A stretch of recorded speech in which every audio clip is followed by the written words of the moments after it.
Hi guys, welcome back to our channel. సేమియా పాయసం చాలా ఈజీగా పాల రుచితో నోట్లో కరిగిపోయే సేమియా. ఇందులో చెప్పే చిన్న చిన్న టిప్స్ పాటిస్తే పాయసం చాలా చక్కగా క్రీమీగా చాలా రుచిగా ఉంటుంది. ఆయిల్ అయితే ఆయిల్, లేకుంటే గీ, మేమైతే ఇక్కడ ఆయిలే యూస్ చేస్తున్నాం. ఆయిల్ వేసి కొంచెం హీట్ అయిన తర్వాత అందులో జీడిపప్పు, కిస్మిస్లు వేసి గోల్డెన్ కలర్ వచ్చే వరకు ఫ్రై చేసుకోవాలి.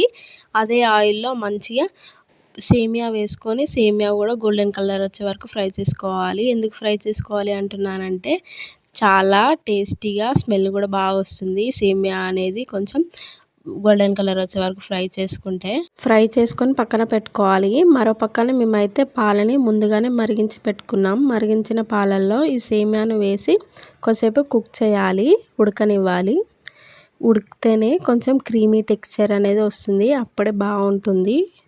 ఉడికిన తర్వాత అందులో మనం ముందుగా వేయించుకున్న బాదం, కిస్మిస్లను వేసి ఇంకో కొంచెం సేపు ఉడకనివ్వాలి. ఇప్పుడు అందులో షుగర్ వేసుకోవాలి. షుగర్ వేసుకున్న తర్వాత దాంతోపాటు యాలకుల పొడి వేసుకోవాలి. యాలకుల పొడి వేసుకొని ఇంకొంచెం సేపు కుక్ చేయాలి.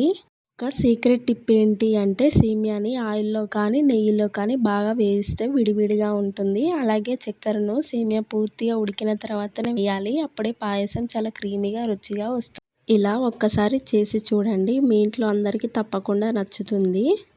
ట్రై చేసి ఎలా ఉందో కామెంట్ కూడా చేయండి. ఈ వీడియో మీకు నచ్చినట్టయితే లైక్ చేయండి.